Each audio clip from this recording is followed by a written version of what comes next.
Hey,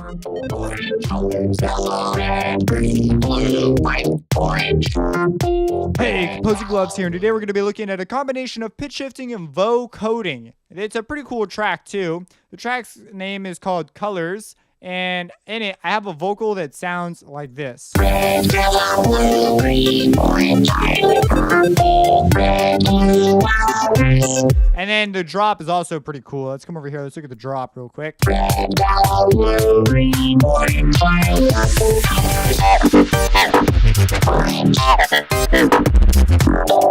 now so that's pretty cool. I really dig it. I'm like, oh yeah, because I have all these colors. I'm saying these colors, and the idea was I wanted you to be able to only tell what I was saying if you were like paying attention. But if like you were looking or talking to your friend or something, you would have a way harder time remembering what I said. So it's sort of like this.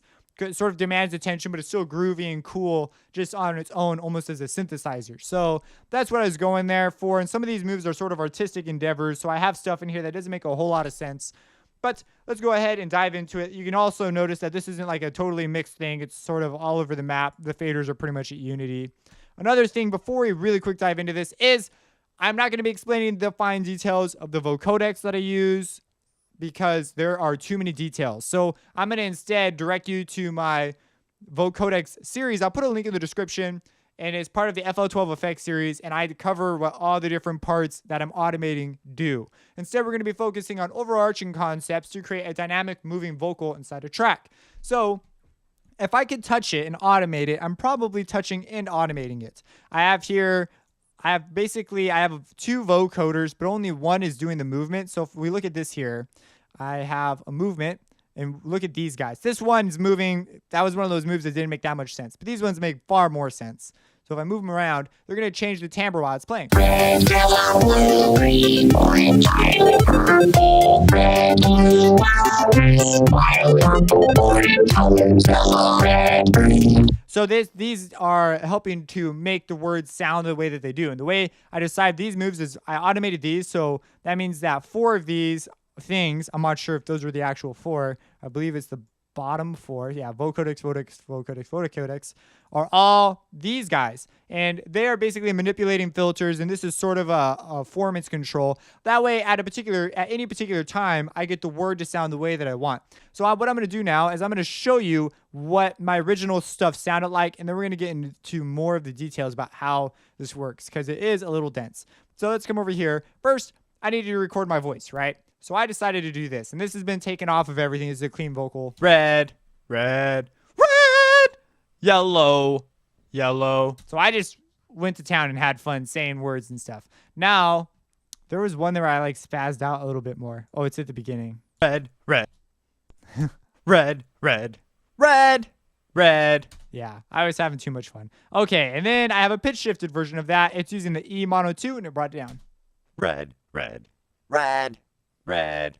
This was the result of some experimentation, because I was not getting a very recognizable thing coming out of here at all. You could not tell what I was saying anywhere close to it. It was a disaster. These two guys are going into channel 5. That's the channel named red number 2. It's going through a vocodex. This is a stagnant vocodex. It's made as a timbral decision. So let's go ahead and solo. It'd probably be easier just to turn stuff off. And these things. All right, so let's go ahead and just listen to the vocal, only we're going to turn off the vocodex channel. Oh, and we have to have the vocoder. Yeah, the vocoder's on. Oh, it's going through the vocodex. I can't do that. Let's come in here and just turn the vocodex off. That also won't work. This is a little complicated to undo. Instead, we're not going to do it. We're just going to listen to it. And now let's take away this lead vocodex. Let's do it the other way, yeah. So I happen to like what this did. I colored it a little bit more, gave it a little bit, when I say red, yellow, there's a little bit more movement in there than before. Especially on red. Listen to the difference in red. Here's red again. So I really like that. I feel like it's a little bit warmer of a sound. And that's what that's doing. All I'm messing with here is I have a band gain multiplier, and I've set these settings according to something I like. They don't move. And I believe, did I mess with the band distribution? No, I left that pretty much the same. I'm not sure if this is a default setting. Maybe I brought it up a bit. Nothing too crazy. So that's the settings here. Went through a guitar rig. Crap is off. This was an experiment, and I ended up turning it off, but it's still on in the chain. And then through a Maximus, and the Maximus, basically, I just turned the different levels of pre of the different bands up. I don't, this is one of those creative endeavors that I was just like, this is what I want to do. And you see there's various levels of very, very slight compression. Honestly, this could probably be a lot more aggressive. And then it comes into the vocoder. This is the vocoder that gets the job done. It's moving around all these different bands. This is, well, you can look up here and just read the names. Bandwidth, modulator bandwidth. What is that? Modulator bandwidth multiplier, and basically a formants control modulator, pitch shift. And, well, not really formants, it's a pitch shift, but you get the idea. And then we have here, look at that. We've got that going on as our band gain multiplier. And I did touch the band distribution. Yeah, I did. I made it an arc. And this has a particular effect on the sound that I quite liked. So we've got that going on, right? And these are the notes that it's playing from that carrier wave I played you earlier, this guy. No, I didn't play it for you in this one. And this is the carrier that I'm using. And obviously this isn't it. This is it. But if I play notes, you can't hear it because it's going through the vocoder. So I had it separated out.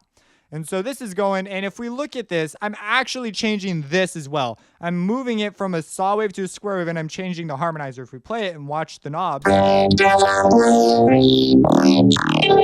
you can see it's moving. You might be going, why do you choose to move it when you do move it? Well, the harmonizer is going to change the upper frequency content quite dramatically. So that's going to have a profound effect on sounds where that stuff's important. And I just sort of trial and error until I got it. Square wave is also going to change it. We're going to switch between, all the harmonics to just the odd harmonics. So let's go ahead and look at this. So we have this going on, and these are the notes that we're playing. And this is basically the square wave coming on and off. So we have the square on orange. It fades in. And that's pretty cool. It adds a sort of a feel to it. If we take away it, show you that. Wow, like that's real. That's an important thing in the sound. So you go through and you just change it up, and you get some cool timbral moves. And then this guy's controlling the harmonizer mix. So there's a lot more at the beginning versus. So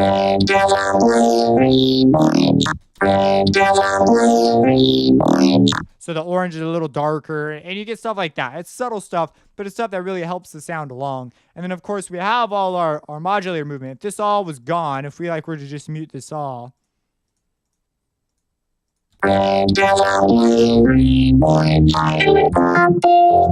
Some people would settle with that, but I wanted something that really was a living, breathing thing. So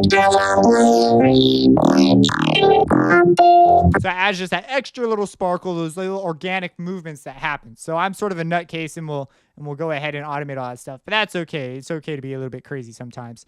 The notes were completely experimentation. I had sort of an idea of what I wanted to do, but that was what's going on there. Now, the pitch shift vocal I showed you earlier actually doesn't come into play until, I believe, the very end of the second phrase. Nope. There it is. So it's up here. And it sounds substantially different than over here where it's not been pitch shifted. So here we've got this.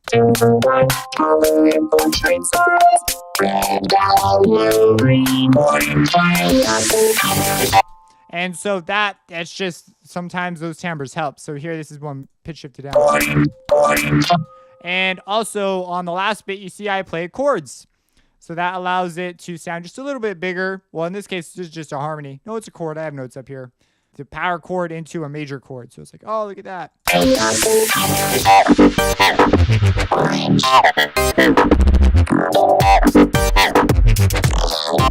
So that is how I made this vocal. It is not, it is pretty complicated, but at the same time, it's not. It's just setting up the vocoders and going at it. It could use some smoothing over. Definitely maybe some heavier compression.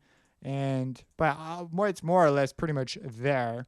So that's that. That's how I made this vocal. If you have any questions, let me know. Subscribe and have a blessed day.